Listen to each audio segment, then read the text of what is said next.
Episode number 349. The poor, senseless young man was not aware of the incoherence of his words, while Milady was reading with a lynx's eyes the very depths of his heart. "I will be silent, then," said Milady, casting down her eyes with all the sweetness she could give to a voice, with all the resignation she could impress upon a manner. "No, no, madam," said Felton, "only do not sing so loud, particularly at night." And at these words Felton, feeling that he could not long maintain his severity toward his prisoner, rushed out of the room. "You have done right, Lieutenant," said the soldier. "Such songs disturb the mind, and yet we become accustomed to them, a voice is so beautiful." 54. Captivity. The third day. Felton had fallen, but there was still another step to be taken.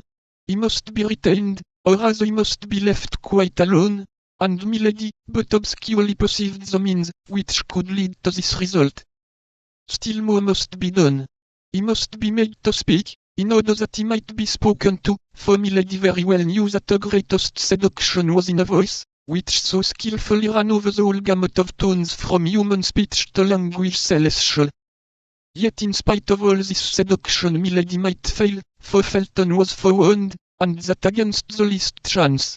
From that moment she watched all his actions, all his words, from the simplest glance of his eyes to his gestures, even to a breath that could be interpreted as a sigh.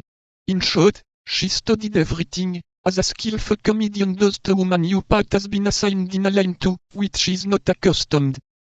Face to face with Lord de Winter, a plan of conduct was more easy. She had laid that down the preceding evening. To remain silent and dignified in his presence, from time to time to irritate him by affected disdain, by a contemptuous word, to provoke him to threats and violence which would produce a contrast with her own resignation, such was the plan. Felton would see all. Perhaps he would say nothing, but he would see. In the morning, Felton came as usual, but Milady allowed him to preside over all the preparations for breakfast without addressing a word to him. At the moment when he was about to retire, she was cheered with a ray of hope, for she thought he was about to speak, but his lips moved without any sound leaving his mouth, and making a powerful effort to control himself, he sent back to his heart the words that were about to escape from his lips, and went out. Toward midday, Lord de Winter entered.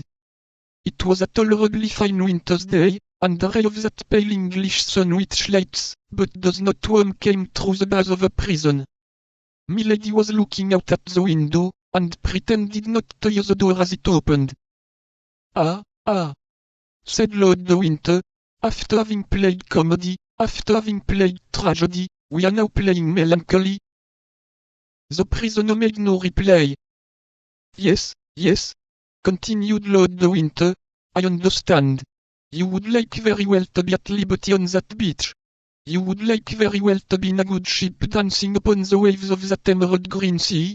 You would like very well, either on land or on the ocean, to lay for me one of those nice little ambuscades you are so skillful in planning. Patience.